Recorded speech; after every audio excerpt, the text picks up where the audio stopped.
Very grateful for the opportunity to preach to y'all this afternoon. It's always a privilege to be here and get all the jokes from Hunter about who I am and what I am specifically. Today we are going to be studying three people, Gaius, Diotrephes, and Demetrius, and see what we can learn from them. And we're going to see them as examples that we should follow or not follow. And that's where the title comes from. The good, the bad, and the good. The good, bad, and good examples. I know it's supposed to be ugly, but I didn't know Demetrius, and so I couldn't say that. But we're going to get these characters from the letter of 3 John. And so if you can turn there to 3 John, and we're going to read the whole letter to get the whole context of it.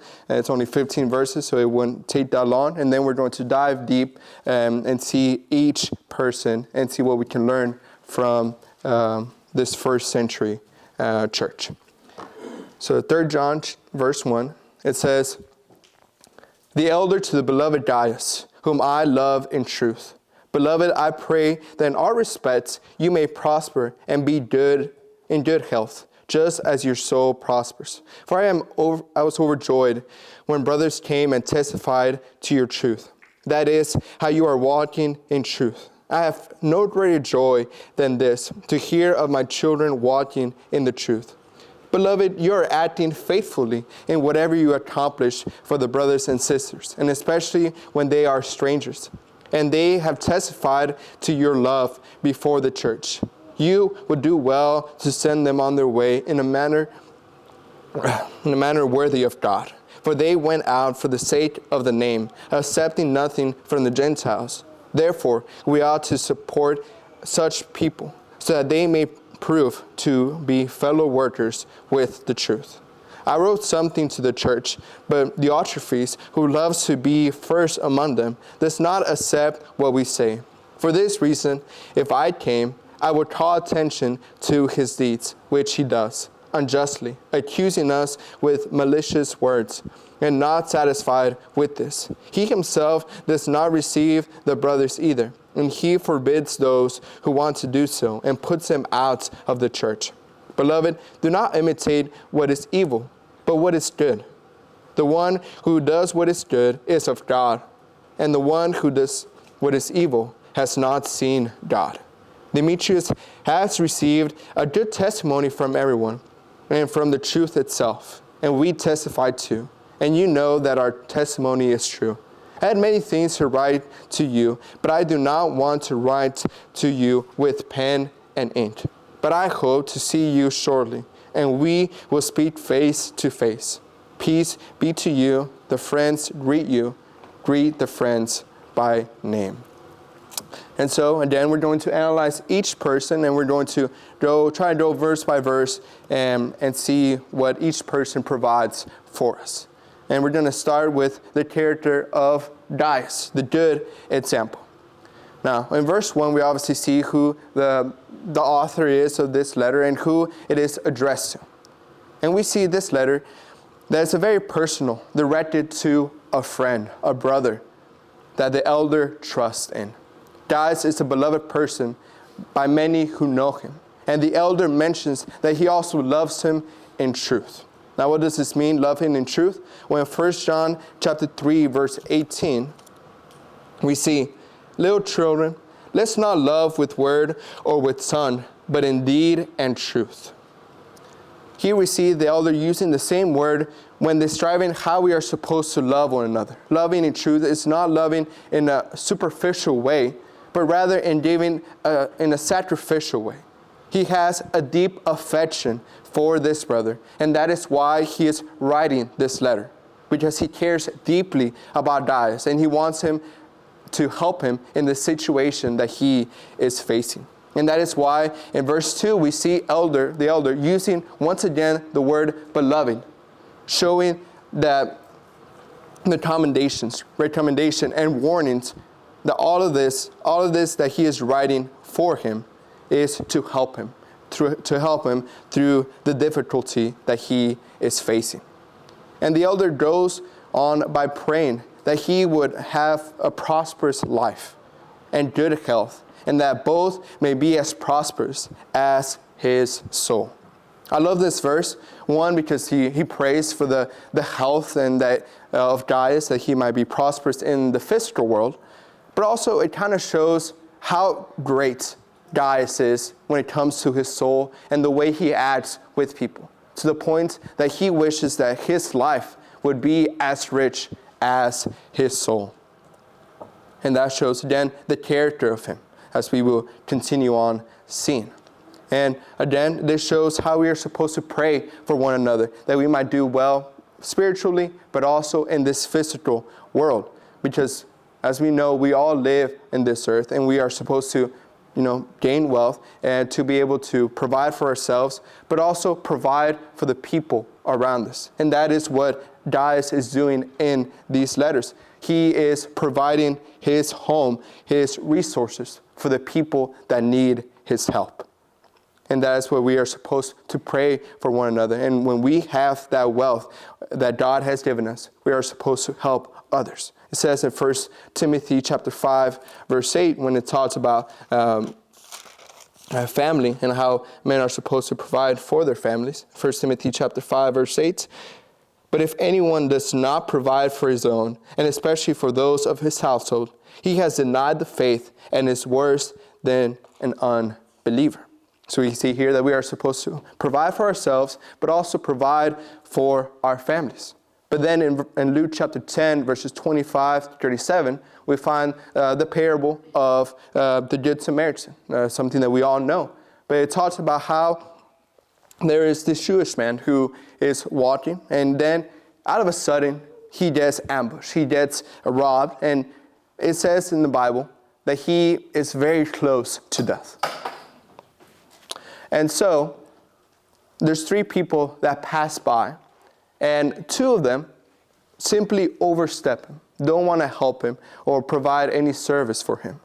But we see the 3rd man, the Samaritan, doing everything that he can to help him. It says that he cures his wounds, he puts him on a donkey, takes him to a hotel, and he pays for him to stay there. And even more than that, he says that he's going to go on his journey and then come back. And whatever service that the hotel man has provided for the one that has been injured, he will pay for that. He has sacrificed his money, his time, his trip, all for this man that he just met. And that is exactly what Gaius is doing for the people that he is helping. It says in verse 5 that they are total strangers to him. But despite this, he is doing everything that he can to provide for them.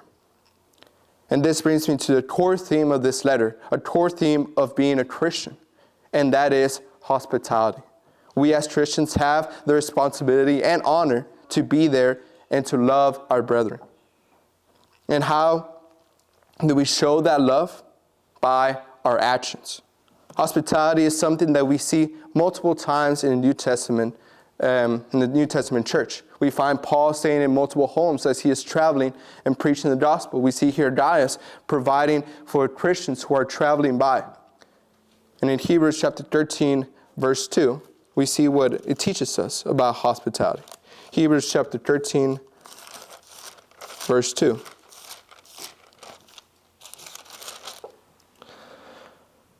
Do not neglect hospitality to strangers, for by this some have entertained angels without knowing it. Also in 1 Peter chapter 4, verse 9.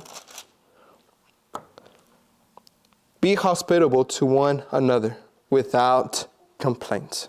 The act of hospitality is an important part of our lives as Christians, and we are supposed to act upon it. Another thing that we can learn from Gaius is the importance of our outward appearance. In verses 3 and 4, we see the reputation that Gaius has for himself. That the elder himself has recognized, not by him seeing it himself, but by other people telling him about it. He's not only learned the truth, but he practices it. He showed that he was a son of God by his actions. And it was because of this that other people saw him and felt the need to share this with the elder. And this is extremely important because, one, it shows how amazing this man is. And also it shows the importance of our image and how we portray ourselves to people. We as Christians are supposed to be the light of the world, the salt. We are supposed to be set apart. And we are supposed to show that we are Christians by the way that we look, speak, and act. And if we're not doing those things, then it's concerning.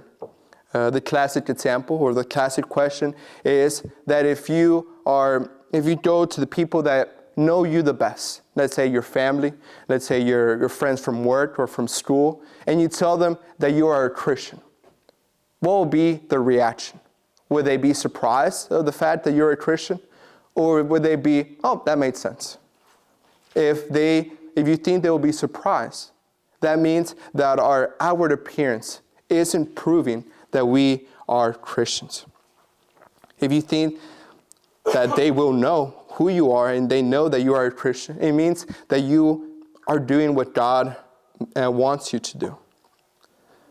For it is by our actions, brethren, that we show that we love God. It says in 1 John chapter 5, verse 3. 1 John chapter 5, verse 3. For this is the love of God, that we keep his commandments, and his commandments are not burdensome. And we also show people around us that we are indeed Christians. There was a coach that said to his football team, and I really liked it, it says, "It is our choice, gentlemen, that show what we truly are, far more than our abilities." This is what we also see in James chapter 2, verses 14 through 18. James chapter 2, verses 14 through 18.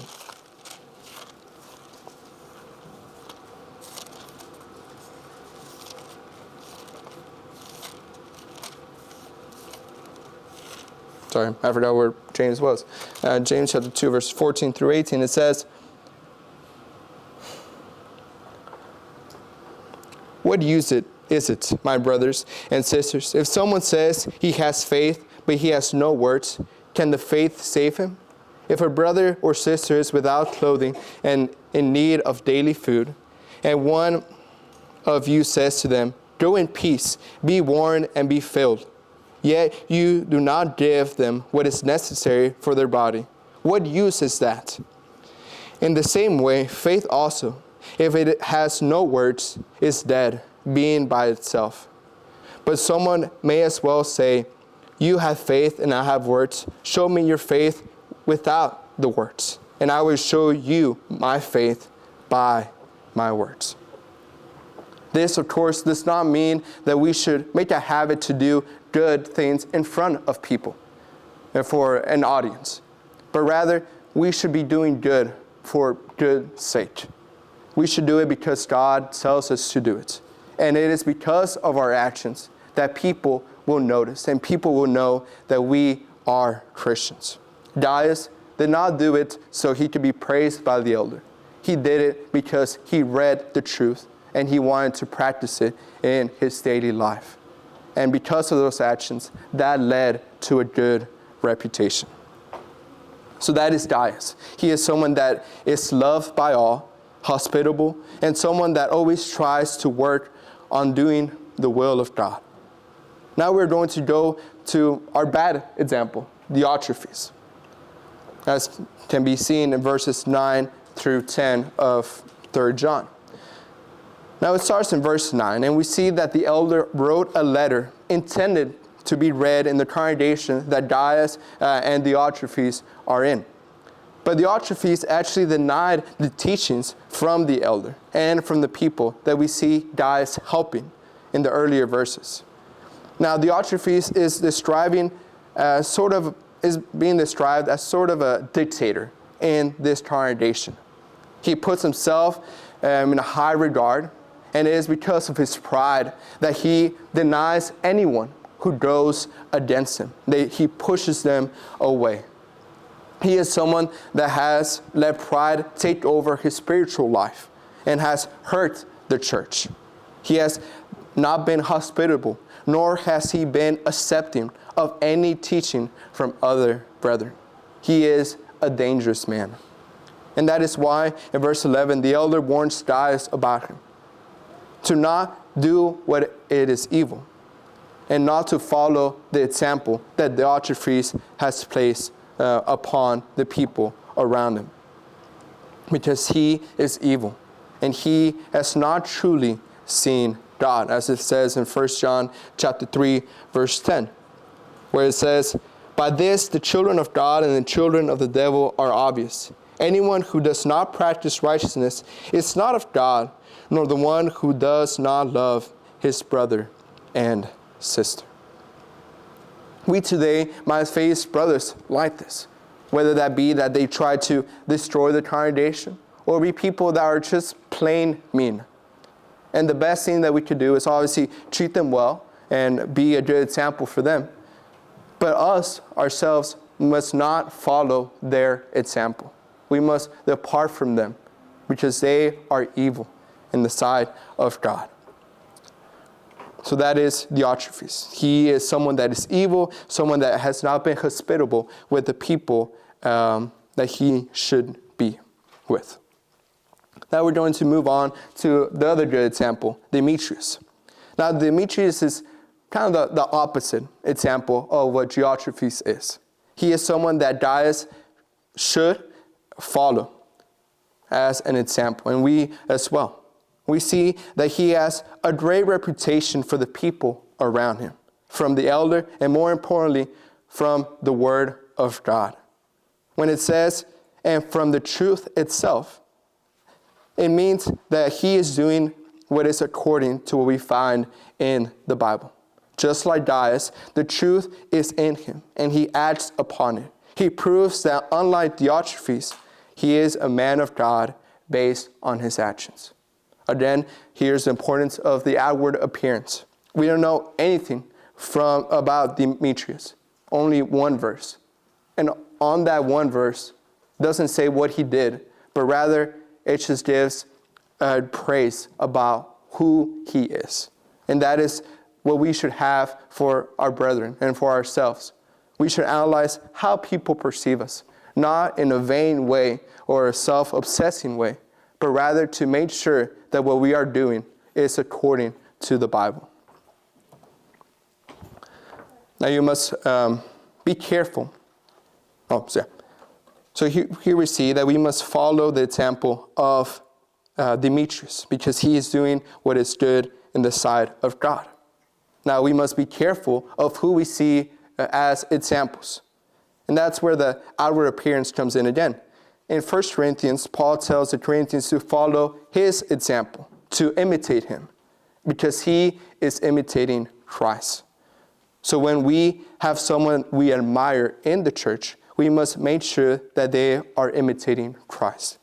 And it also means that we should, again, be careful with our outward appearance, because there can be someone who looks up to us. And if we are doing something wrong or something that is against God, that could be detrimental to ourselves and to the people around us. Especially for parents, I remember I would imitate my dad in pretty much anything that he did, even the way that he brushed his teeth, because he is someone who I admired and someone who I looked up to. And just as children would do that to our parents, so other people might do to us. And so we must be careful that we might show a good outward appearance. Then in verse 15 is the salutation to Gaius and the people in the congregation. Again, this is a very personal letter from the elder to his brother in the faith, whom he loves. And he wrote this letter to help his brother in need. He congratulates him for his good works as a Christian, warns him about the evil that he faces with Diotrephes, and he encourages him to look upon Demetrius, who is a true brother in the faith. Now, what can we learn from this lesson? Well, one, we learn that we must show love to one another, a deep and sacrificial love that is based on truth and in Christ. Number two, it is the love that motivates us to act upon the other lessons from this letter, and that is hospitality. We must be hospitable with our brethren in any way that we can, because that is what we would expect from them as well. Number 3, we must be aware of our outward appearance as a Christian. We must be loving, kind, hospitable, and use Christ as our example. We must not follow the example of those who act wrongly, like Diotrephes, but rather we should look upon our brethren for help and use them as a positive example so that they may help us through our Christian journey.